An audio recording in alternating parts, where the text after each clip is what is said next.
The Witch's Road is the Underground Forest, Agatha All Along, and Women Who Run with the Wolves. A tale in this book, these two things are related. Because in this book, there's stories of the wild woman archetype, okay? And the handless maiden tale, the one we're going to talk about in a specific chapter, the story is directly parallel with Agatha All Along. And also the ballad plays a huge role, but that's going to get a whole episode on its own because it deserves it. Like, I wish I could talk to the showrunner and the creator of the series, Jacques Schaefer, or the writers of the ballad and the episode writers. Respect to all of them. I feel like they read the story and somehow this show happened. Like, it's absolutely mind-blowing. This podcast is for anyone who is in the process of becoming. I hope that whoever is meant to hear what I have to say is listening, but as always, all the cunts to the front. So there are core themes in both of these stories. The story, Agatha All Along, and the Handless Maiden in the specific chapter that will blow your mind, the title of it in a second. But here are the core themes that are extremely parallel. They mirror each other. Descent and transformation, temptation and shortcuts, loss, sacrifice, coming of light, outgrowing previous self and versions of yourself, poor bargains women make and the consequences, and the initiation into the divine feminine psyche. Things are not as they seem. So I want to go into Agatha All Along, but here's what you need to know if you don't want to go through the whole Marvel universe and like watch Wanda and every single thing she's in, okay? So Wanda is a naturally born sorceress, okay? The Scarlet Witch, if you will. And she has the ability to harness chaos magic, presenting and reality warping, conjugation, time and illusion manipulation, and even life creation, we find out. So Wanda has to kill her love, the love of her life, Vision, at the end of Avengers Infinity War. And then we see her go, like where she goes afterward is what WandaVision is. So she creates an entire world out of different eras of sitcoms so she can have her happy ending because she's mourning. I want you to remember this. Like she's creating out of deep, deep, deep grief. Okay. So she recreates Vision and they have two children, two boys. And then she is controlling every living and non-living thing within this miniature space that she took over Westview. Now, Agnes, the neighbor, right? She's actually in disguise pretending to be under Wanda's spell. And she's kind of watching her and just like waiting like the Godfather. She's kind of a G. And she wants to know how she did it, like how she managed to control everything living and non-living. Now we think that Agatha wants control, like just to control other people, but really she wants to know how Wanda brought Vision back to life, how she brought a loved one back to life. And even when Agatha has Wanda like in her basement and is like trying to torture the information out of her, she teaches her 3 spells. I don't know if anyone noticed that, but like I'm sure they did. Protection spell, controlling mind and transformation, and a memory through hair spell. Okay, so then Agatha tries to take Wanda's power. That backfires heavily on Agatha. She fucked with the wrong witch. And then Agatha is placed under spell by Wanda to play her role out in Westview and stay there as like the nosy neighbor, okay? And the aftermath of WandaVision is Doctor Strange, Multiverse of Madness, aka MUM acronym, if anybody caught that. So she essentially gets like really bloodthirsty here after she takes the dark hold from Agatha. And Doctor Strange goes to her unknowing because he has like a girl with similar powers to Wanda. And he's like, maybe she can help. And Wanda created this false, beautiful life. She's seemingly trying to find peace. She has this young, not yet blossoming apple tree orchard. And it's a complete fallacy. Like it's a lie. So Doctor Strange now has his antagonist. They go through the whole thing. So she's grieving so hard that she is consumed by the desire to reunite with her children from another reality. So that kind of leads her to ruthlessly use a dark hold across the universe. Ultimately, it forces her to confront her own destructive nature and knows she has to destroy the dark hold, all the copies of it, and herself to prevent further harm in the universe. So she ends up sacrificing herself for the betterment of the whole, I would say world, but universe. And at the time of her alleged death, it's 3 years after she shut down her made-up world in Westview, which is the beginning of Agatha All Along coming out of her spell, right? I do want to point out something, though, that Wanda levels up through pain and suffering, but she does a really dark downward path. It's not like an upward path that she levels up from. And she's kind of really similar to Agatha because Agatha has her power early. We later find out she has her power early. She's a little rotten. She kills one of her like witch sisters. And then she kind of begs her coven to teach her what to do with her power, but they're so scared of it that they try to kill her. Another backfire because then she takes, all the power and kills them. Anyway, so you're caught up. Agatha All Along is essentially about the witch's road discovery and promises a witch their deepest desire at the end so they can find what they need. Okay, so I'm reading this book, Women Who Run with the Wolves, right? I'm done with it now, but I was reading it at the time and I don't know, I couldn't focus at night and I left this one chapter, just set it to the side until I picked it up again. I get 2 episodes into Agatha All Along. They had just like, oh shit, they opened the door for the Witch's Road. I open this beautiful book and the chapter title is La Selva Subterránea, Initiation in the Underground Forest. Coincidence? If by coincidence you mean to coincide, which means to fit perfectly next to, then yes, coincidence. So I'm going to share the tale in this book and throughout this entire thing. I'm going to use the word woman a lot. If you are not a woman and you don't identify that way, just remember that I'm also talking about the feminine psyche. And feminine is not female. Everybody has feminine and masculine psyche within themselves. Just like I'm going to talk about the king a lot in this story, but it's also representing a different part of the psyche. So know that going in. Now, the Handless Maiden is a sacred story. I just don't want to read every single page, it's pages and pages of the book in here. So what I'm going to do is I'm going to summarize it. I'm going to leave all the key points in there, but I'm going to focus more time on the stages and lessons that come from the story and how they're parallel with Agatha All Along. Okay, so I'm going to tell you the tale like I'm sharing tea. Okay, speaking of. Oh, so good. Hibiscus. The Handless Maiden. Long, long ago, last week, there was a miller that ground the village's grain to flour, right? That was his job. But there wasn't any grain to be ground. So he's down on his luck. The mill's all dusty. I'm just like, gotta paint a picture for you, okay? The mill's all dusty. They only has the millstone shed and like a flowering apple tree behind the shed. So he doesn't have much to him, right? He is wearing like tattered clothes, his shoes have holes in them, like giving you a picture of what he's doing. But he grabs his axe and he's going to go into the forest to chop wood because he's like, I'm not going to give up. I'm going to do whatever I can. Maybe I can sell this wood. So this strange old dude appears out of nowhere when he's on his way to chop wood. And he's like, I'll give you riches if you just give me what's standing behind your millstone shed, And the miller's like, it's just a tree, but I don't know. And the old guy is like, do you want it or not? And he's like, yeah, I agree. And then the old guy is like, okay, I'll be back in 3 years to get what's rightfully mine. So all his clothes, like his clothes start changing. It becomes velvet. He's wearing jewelry that's gold now. His shoes are new and perfect. His wife comes running down the road and is like, husband, what's going on? All of her old stuff flew out and new stuff flew in, and she's dripping in jewels and gold and all of this beautiful stuff. She's dripping. And he's like, well, I like just striked up this deal with this guy. And he said all I had to give him was what was staying behind the mill shed. So, we can do fine without the tree. And she's like, you absolute idiot. What's wrong with you? Our daughter was behind the millstone shed, sweeping the yard under the tree. So a poor bargain was made, right?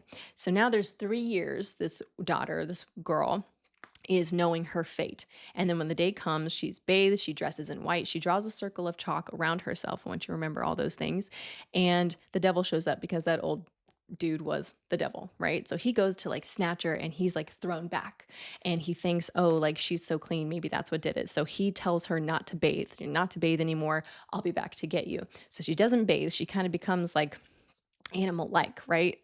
But she cries so much that all of the tears go down her arms and her hands, and they're like the purest white and clean. So then he shows up again, the devil comes back and he goes to like snatch her and he's thrown back again and he's like, chop off her hands. A little extreme, really extreme. And the father is like, oh, I don't know. And the daughter's like, I'm your daughter, do as you will, extremely obedient. And then the father chops off her hands and no one knows if the father screamed louder or the daughter screamed louder. Now, She's animal-like, right? She's dirty. She has stumps for hands now where her hands used to be.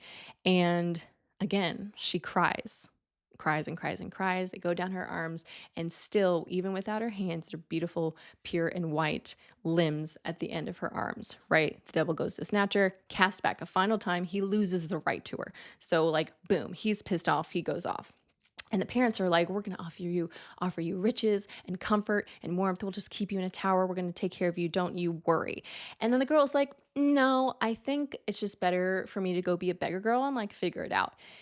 And they're like, okay, go for it. So she becomes beast-like again. She travels and travels and travels and walks and walks and walks, travels, goes through the forest in searching, right? So she comes upon this royal orchard, and it has a moat around it. So she's like, how am I going to go get over there? This is beautiful pear orchard that I need to eat. And this spirit, this white spirit shows up and helps her. The spirit drains the moat. She walks across, and then these trees, this one pear tree sees her and actually bends the branch down so that she can eat. What she didn't know is the gardener was there watching, like, what the hell is going on?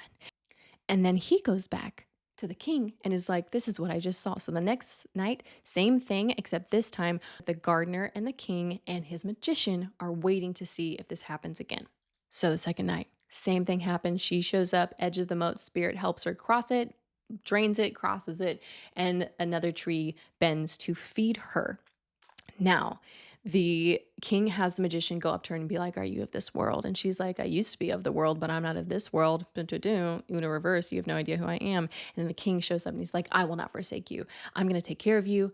They get married. He gets her silver hands to wear, and they're happy for a minute. So then war happens somewhere. The king is called away, and the mother of the king is like protective of both of them, loves the daughter, right? And he's like to the mother, if she has a baby, let me know, write to me, okay? So the king goes away. Mother's a protector. She has a baby. The mother sends word to the king, but this messenger gets really tired next to this river and lays down and falls asleep. Now the devil pops back out. That old guy was really the devil, obviously. Pops back out, gets the message, and then replaces it with something else. Swaps out the message and tells the king, now the message says that she gave birth to a half dog, half baby. And the king is like, oh, okay, well, still love and care for them until I'm back, you know? And then the messenger comes back again. The stream gets tired, lays down, devil swaps the message. What goes back to the mother is kill them both. And because she is the protector and loves them, she's like, are you sure? She like sends another message to confirm. Goes to the king. King sends another message back like, yeah, take care of him. And the devil keeps swapping these messages and then change the message to get to the mother. Yeah, kill them, cut out their eyes and tongues so I know that they're dead. Mm, mm, mm. So the mother has mercy, and the queen helps strap the baby to her chest, and she goes off again into the wild, into the forest. And the spirit in white shows up to help her, to guide her. Eventually, she gets to these woods people, and immediately they're like, come in, my queen, we'll take care of you. And she's like, how do you know me? And they're like, we know everything down here. So 7 years goes by. The child is healthy. She is healthy. She's happy. She's doing her parts. She's getting happier. She's getting healthier. Her hands grow back. Yes, the handless maiden gets her hands back. So at the end of that 7 years, that king gets back from war, finally to the kingdom. And the mother is like, why'd you tell me to kill him? And he's like, I didn't tell you that. So they find out the truth. And then the king is so like heartbroken. He's like, I'm not going to eat or sleep until I find them. He goes on a 7-year journey of his own. He gets mold in his beard. His clothes are tattered. Eventually, finally, he comes to the woods people, and the spirit in white is there and is like, yeah, this is the right place. Why don't you lay down for a second and just like chill? I'm going to put a veil over you. Just like rest for a minute. Finally, he comes to, and they're reunited. The handless maiden and the king are reunited, but he's like, is that you? Because you have hands. And she's like, yeah, through travails and good care, my hands grew back. So they have a second wedding.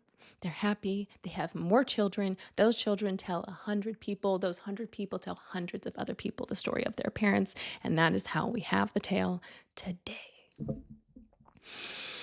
That was the Reader Digest version of that story. So here's how I want to do this so it's digestible for everyone. I want to go through the stages of the Handless Maiden and how they directly correlate, like all the lessons in the Handless Maiden tale, how they correlate to Agatha All Along, a little bit of Wanda's journey, and it might even tell us who the real Handless Maiden is. It's not who you think. Because La Selva Subterránea, it's about women's initiation to the underground forest through the rite of endurance, but not like about going on. Endurance meaning we're making something real, something special, something that will change our own history.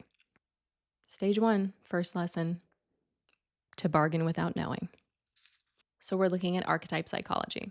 And what poor bargain does every woman make? We forfeit our knowing lives. We forfeit our sharp claws. We forfeit our scent, our senses, for a promise of something that is rich but actually hollow instead. Witches that go to the witch's road before, you know what I'm saying? So I want you to remember that the father in the story, it's a part of the psyche that helps guide. But if that part of the psyche fails to have knowing, then we're easily betrayed. All of these different characters in the Handless Maiden, they're all different parts of the psyche. That's what they represent. So another one is like loss and betrayal. They're kind of slippery steps because it's a long initiatory process to the underground forest, the underworld, the place where you face yourself, where you face your trials to see if you rise. Okay. I would argue that could be called your Saturn return because lessons come to you, and some of them are the same lessons that come to you to see if you learned and you evolve or you stay in the same safe, nice little path where you just are comfortable. You're not happy, you're not whole, you're not full, but you're content. You know what I mean? I do want to point out that Billy made it so they were the creators of their own trials. Very similar to like Saturn return. You made your bed. You're gonna lay in it. You're gonna make it. You're gonna buy a new one. You know what are you gonna do? So in the underground forest, a loss of innocence is seen as someone special because there's a lot of hurt and because she goes on and she actually tries to understand. It's a rite of passage. I think it's very much mirroring like the first actual witch's road in Agatha history that has that meaning, the rite of passage, when she's like, oh shit, this is opening and I actually have to face my own shit. And remember the dusty mill? That basically represents like our creative urge, our creative life of psyche. It's at a standstill. Like the female psyche is in slumber. And that's kind of where all the characters are, like in Agatha All Along. It's kind of where all the characters are when Agatha finds them. And it's where Agatha was when she was still Agnes.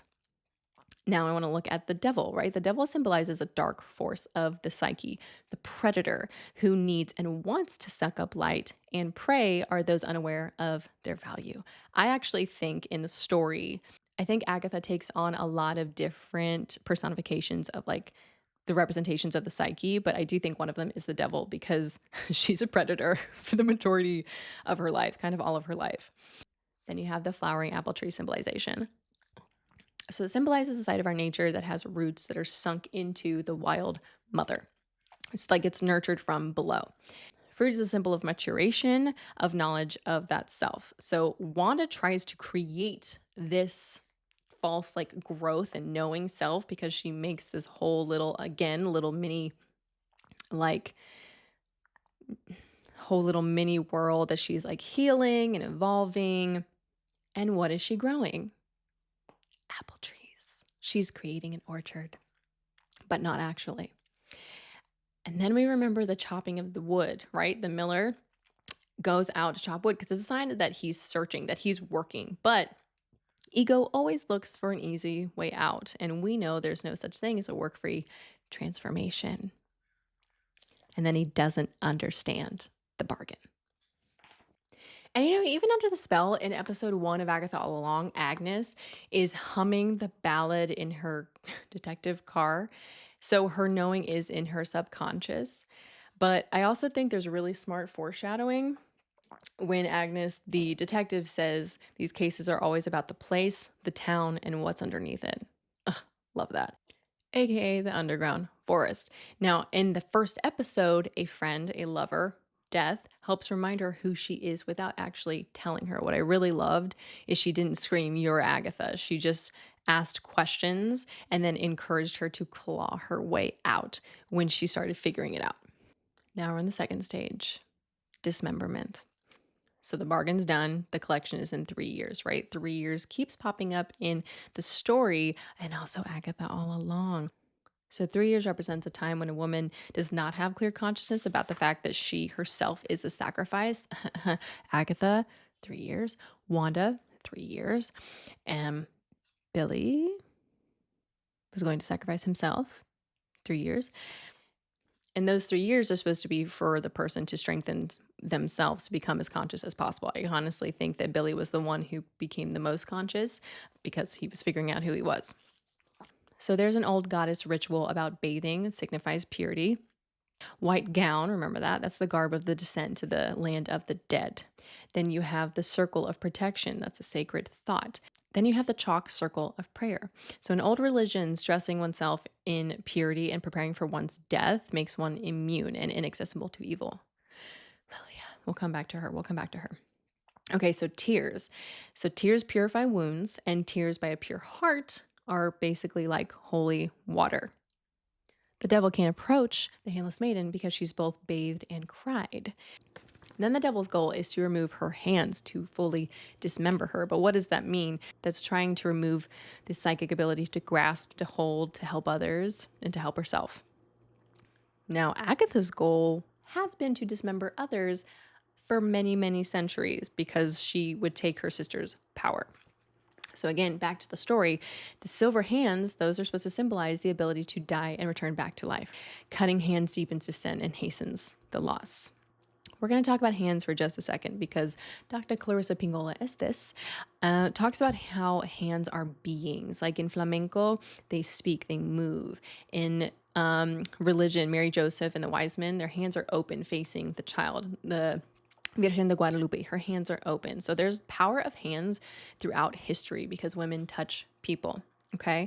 I also want to take a minute to just like love on Catherine Hahn because her choices in her hand movement of her character and her like moving through space, like she, even when she was like clawing her way out, right, she wasn't supermaning her way out of like finding it. Her hands were like, here we go, her hands were like animalistic, they were primal, they were clawing literally her way out of who she is not and trying to remember exactly who she is. And just even when she moves and she's asking someone, how long have I lived here? And she's like she talks, she breathes, she speaks with her hands. Every time you see her hand, even when it's behind her, she's moving. She's like constantly doing these beautiful things where she's trying to be in touch with herself. But at the moment, she is dismembered for the first time in her whole witch life. And I just thought Catherine Hahn did a beautiful job. I was staring at her hands the whole time, the whole season, everything, all of it. There's always something beautiful happening. And somehow she made it so primal and beautiful at the same time. Just, I love you, Catherine Hahn. Okay. So the author wants to remind people that hands are sensors, okay? They're receivers, they're transmitters. So the killer, the predator, does not feel, so they don't want the victim to feel. To dismember human feeling, seeing, and healing function. A mutilator intends to disable a woman forever. And then if you are that person, our lives as we know them are over. We want to be alone and we want to be left alone. And that's where you can go and get to a dark place and stay there. Stage 3, the wondering. So this stage in the Handless Maiden story is about choosing to pursue a conscious union with a deeper mind, with the wild self. Like you're deciding to endure whatever it takes. Like it's the instinct to strive to live fully awake no matter what. Okay. So, okay. There's so many synchronicities in this stage. So white, the color of the Deathland, and alchemical albedo, which is the resurrection of the souls from the underworld.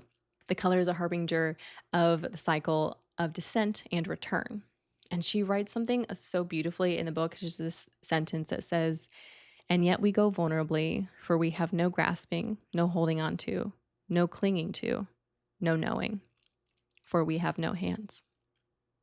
Now, the unwashed idea in the story is from olden times. The olden times ritual of bathing in new clothes that represent having crossed into new or renewed relationship with self. And then we remember the fruit tree in the story, right? That's representing the tree of life. It's representing knowing, tree of bountiful food and water. Now, during the darkest times of the feminine unconscious, nature feeds a woman's soul. It's a promise that the descent will nourish even though it is dark. Now, when I think of Wanda, I think of the road. And Wanda, that was the fallacy, right? She was kind of pretending to nourish herself, but she wasn't. She was lacking her coven. She was lacking earthing. She was not in touch with all of her wild instincts, only her maternal, desperate, and grieving instincts. On the road, though, the roots go down and down and down and down and down. You know, they didn't just go a few steps down, in Agatha's basement to the road. It wound. The roots went further and further and further to the underground forest, where it was all trees. It was all promising nourishment, even though it was dark. Now, there's a lot of synchronicities in this stage when we're talking about it. White. This blew my mind. Jen is wearing white for her trial. Alice is wearing it for hers. Lilia is wearing white and silver for hers. And Rio is wearing white when she guides the first witch across the veil. And the whole unwashed thing in The Handless Maiden. Hello, the further they go down the witch's road, aka the underground forest, the dirtier they get. They're becoming mud women. I love it.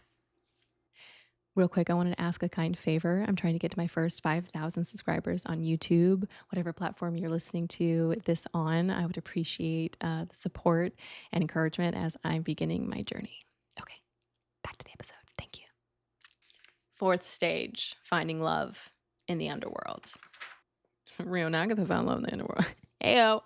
Okay, no, really, they did. But so in this stage, I want to point out that the gardener, the king, and the magician, they're the three mature personifications of the archetypal masculine corresponding to the sacred trinity, maiden, mother, crone, the triple goddess, the 3-in-1, okay? I want you to remember the king is a different part of the psyche. So the king is trailing the maiden. There's a sacred promise that if you wander, there is another one or more who is seasoned and experienced and waits for you to knock at the door or eat a pear. Looking at this tale and the lessons and at Agatha all along, I kind of think that Nicholas Scratch was Agatha's king. Also sacred child, but we'll come back to that. But he was trying to tell her, you can live with people. You need a coven. You can live with witches. You don't have to kill them. You can get power a different way. He was trying to be there for her on her journey as well. And she just didn't fully see it, I think.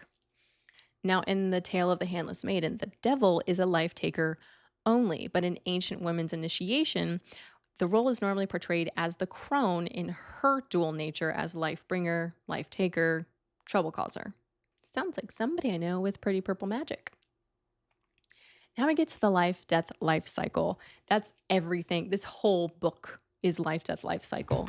Everything. So many lessons. So in the Handless Maiden, they're in the mud clothes. They're walking down the road they've never seen. There's a spiritual death that will take place. There's a spiritual marriage is imminent. And also new life will be born. Remember the moat, okay? It's a resting place for the dead. It's completion at the end of life. Living woman cannot stay too long near it because she becomes too lethargic in the cycles of the soul making. So if you cross the moat, you're crossing the circle, meaning you're entering or passing through another state of being or awareness or lack of one. We must not lie down. We must not lie down and go happily to sleep. There's so many synchronicities, but one more thing. Dr. Clarissa Pinkola Estes always points out that the life-death life cycles are la muerte por un instante. So it's just death for now, not la muerte eterna, not eternal death. So these synchronicities in this stage are absolutely wild. First, let's start with death. So one of the crones, because I think there's multiple crones in Agatha All Along, is the death life taker, the keeper of the equilibrium of the universe, Rio. Okay, Rio is the Green Witch. Sharon dies, Alice dies, Lilia dies, allegedly. The bound version of Jen dies. The boy who was in Billy's body dies. Billy comes back to life. Agatha takes life, loses life, takes life, then gives her own life in death. Rio is the life, death, life cycle. She keeps the sacred order of things.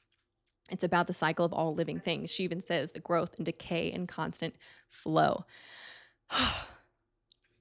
The moat. The living cannot stay too long because it's a resting place for the dead. You can't step off the road. Sharon dies and is laid to rest off the path, so in the moat, in the circle, outside the circle, like the one the maiden drew, like the protection circle that Alice did. And passing through it, you're going into another state of consciousness, right? Or a state of knowing or lack thereof. Now, Jen, Billy, and Agatha are the ones that actually come full circle, and then they kind of disappear from the road itself. Sorry. Okay, fifth stage. We only have a few left. Another descent. Child in the underworld, the magic child, the burst of new life. Could be new ideas or new expectations, but you have Billy, you have Nicholas, okay? Those are both, like, you have the magic child, that's Billy. You have the child of the underworld, burst of new life, that's Nicholas in Agatha All Along. Then you have the handless maiden, the mother, and the curandera, healer, crone. Now, you know, like Lilia is like the witch feminist and she's extremely passionate. I love that they did that with her character. Patti LuPone killed it. But there's this little passage that I don't want to summarize from Woman Who Run with the Wolves, and it really lines up with Lilia's character. It goes like this. The newer religion attempted to pollute the sacred meanings of the triple goddess by insisting that the holy ones bred with animals and encouraged their followers to do the same. It was at this point that the archetype of the wild woman was pushed down and entombed, far, far underground, and the wildish in women began to not only dwindle, but had to be spoken about in whispers and in secret places. In many cases, women who loved the old wild mother had to guard their lives carefully. And you know that part in Alice's episode where Lily is seeing all the illustrations of the art on the walls where she's seeing like people, women being burned for being witches, and she's crying. And I read that passage and I was like, oh my God, Lilia. It's all connected. Now back to the handless maiden, we're going to look at the devil. Now the devil in culture causes generations of women to feel fearful, yet wander about without a clue of what caused their loss, right? So doing the work of deep initiation and development of the consciousness is the development of the uninterrupted sight, hearing, being, doing. It's learning to look for the predator instead of shooing, ignoring, or being nice to it. Agatha's a predator. The predator, it's always attracted to light. And what is more light than new life? Wanda, new life, created a whole new world. Billy, mystery, but he created a whole new world. Now, some become blind from the lack of light, which I could also argue that Agatha did too, because she never had light around her. She never had her coven. She never had her people. She didn't do the things that were necessary to evolve on an upward growth path. The devil also causes a psychic ambush to loosen faith in self and work that you're doing. Jen had a psychic ambush. She had a century of a psychic ambush. Then you have the devil again switching messages and lying and saying a woman's time in the underworld has produced a brute, when in fact it produced a beautiful child. Now remember, this is also talking about like the feminine psyche, right? So a beautiful child could be new ideas, new inspiration, a call to create, to do something that you've like never done before. So remember, this is all, it's all messaging. It's all meaning something deeper. Now, in the descent, there are several sites for initiation, one following another, all having their own lessons and comforts. Okay, tricks and trials. Witch's Road. Now, in feminine psychology, the veil is a symbol for women's ability to take on whatever presence or essence they wish. Illusion is the veil. And I think all the witches that were surviving for centuries, they had their veils on. You even have Lily saying, like, practically being like, I rebuke thee to Agatha when she's like, you want to join my coven? Because she was like, why would I? I've been chased out of every single village, even though I accurately predicted tragedy. I don't trust y'all motherfuckers anymore. I get it, Lilia. So here are the synchronicities, right? There's work of the consciousness, there's insight, there's hearing, there's looking for the predator. And that kind of reminds me of Jen becoming aware of Agatha, but also Billy is not trusting the devil's not trusting Agatha, and Sharon is knowing that she's in the wrong place. All of those are like consciousness, some a little bit too late, but you get what I'm saying. Okay. Woo! Now we're at the sixth stage, the realm of wild woman. Her hands grow back. As we practice deep instinctive knowledge about all manner of things, we are learning over a lifetime, our hands return to us, the hands of womanhood.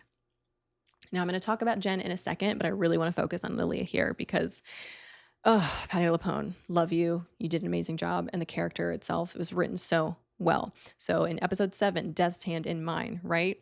Lilia's teacher, la maestra, she's like asking her things. She's checking in with her. Again, kind of like Rio asked Agatha as a way to guide without just telling her what was up.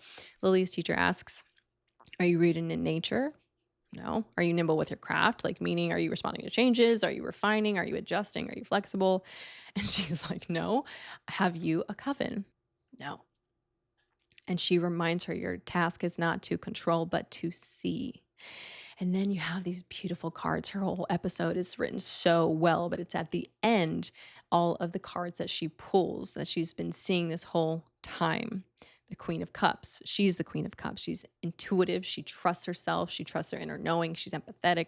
She pulls what she's missing. The Three of Pentacles, right? The collaboration, community, singular voices, waiting to harmonize. Her coven, she was missing her people. I'm getting goosebumps right now. The Path Behind, Knight of Wands, Alice, fire, loss. She fought bravely. The Path Ahead, High Priestess.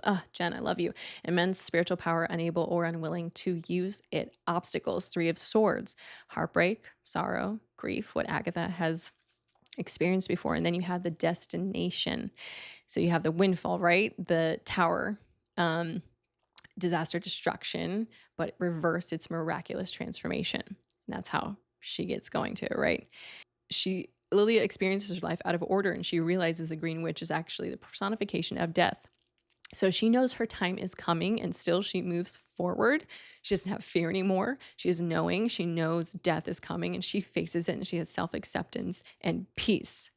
She says at the end, I loved being a witch, meaning she loved being wise. She loved being a knowing woman. I'm getting emotional. And it was just such a beautiful episode, and also so parallel with this stage. Her hands, like her Lilia's hands grew back. She had her knowing, deep instinctive knowing in a manner of all things throughout her whole lifetime, centuries of being a witch in this case, in the hands of womanhood.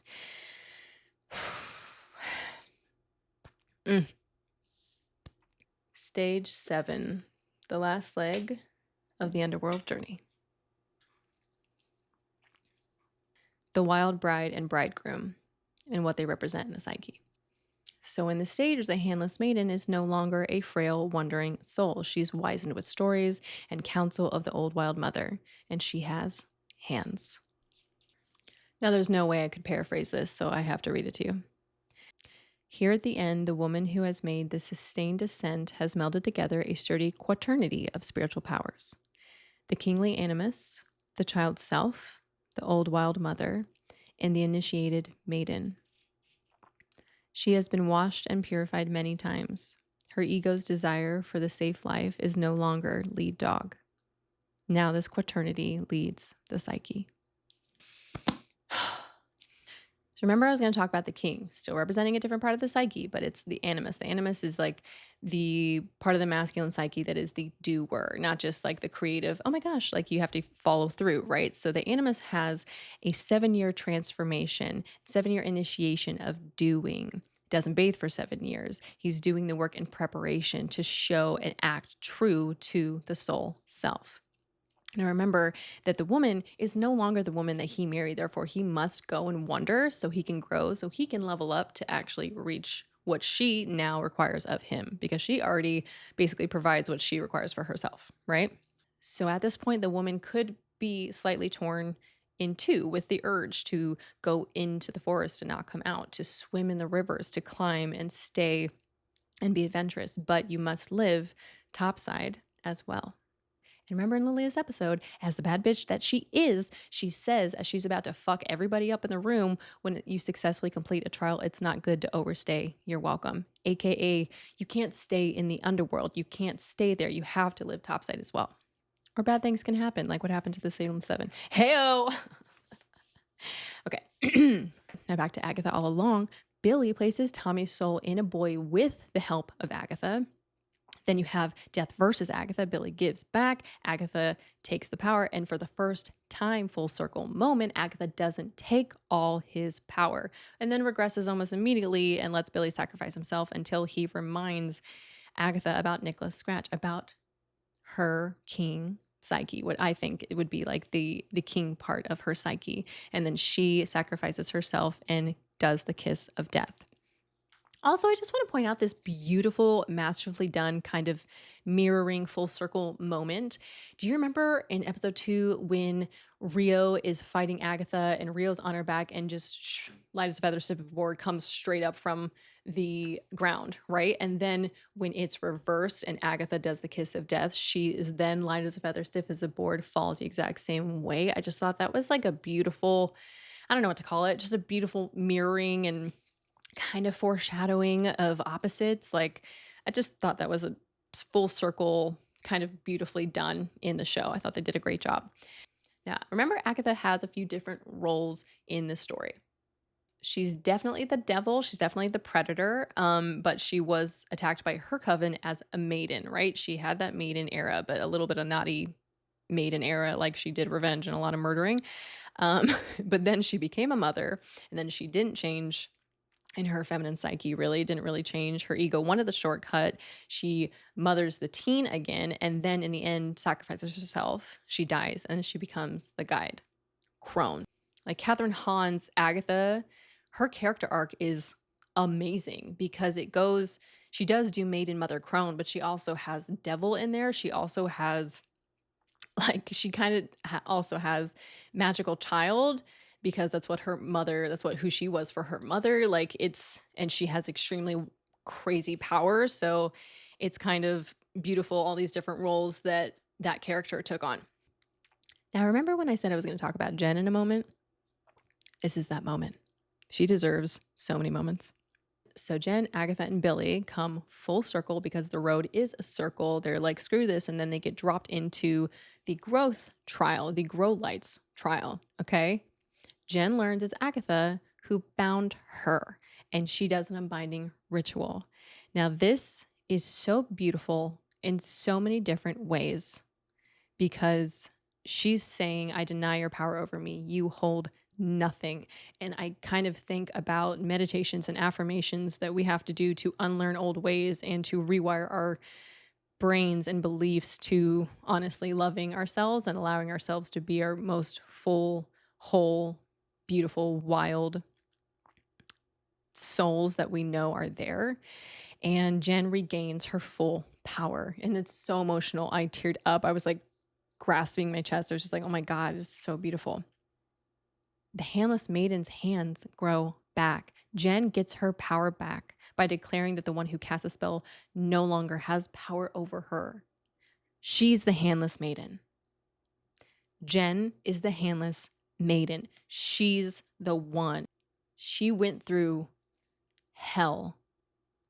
She went through hell for a century. The handless maiden is like this lifetime of this girl, right? But Jen is a witch. So she went through hell. She went handless for a century of her whole life. That is being detached from herself, her knowing, her senses, like her true talents of her claws. Like, I just think this is such a beautiful, it's just like, speaking of circles, it's just the most full circle, beautiful moment. And she emerges from the earth itself, the underground forest, into literally crossing, leaving the circle, going into new knowing, new life, new soul, and having her full power return to her. It's just, it speaks so much, you know? It reminds me of healing, whether it's from trauma or a breakup or abuse or all these different things that people experience in their life. I was just reminded that the maestra asks Lilia, when Lilia is like, I did the road so I could find my power. And the maestra is like, you lost it? Where'd it go? You didn't lose it. It's all within. That's the whole point. It's all within. And it's also knowing what steps to take. And everybody learned something really important throughout this whole Agatha journey and the Handmaid's Tale, everything. Like the tasks to renew our lives at any time for any reason. There's a few of them right here: to converse with the psychopomp, the magician, to be made sooty, muddy, dirty to lead the old parents of the psyche in the descent. You depend on the goodwill of people that you meet along the way, the people or the ideas, the inspiration. You understand what I'm saying? You continue forward, even though one has lost all, save the spiritual child within. You have to be willing to let go of what no longer serves you, including old versions of yourself and limiting beliefs. Another important task is to retrace and grasp her childhood, her girlhood, her womanhood. And something else we all know is important is having your coven, because you need community. And a Handless Maiden is about the phases of an entire lifetime, and it teaches that for women, the work is to wander into the forest over and over again. And because she says it best, I'm going to leave you with this. The time with wild woman is hard at first. To repair injured instinct, banish naivete, and over time to learn the deepest aspects of psyche and soul. To hold on to what we have learned, to not turn away, to speak out for what we stand for. All this takes a boundless and mystical endurance. When we come up out of the underworld after one of our undertakings there, we may appear unchanged outwardly, but inwardly, we have reclaimed a vast and womanly wildness. On the surface, we are still friendly, but beneath the skin, we are most definitely no longer tame. Girl.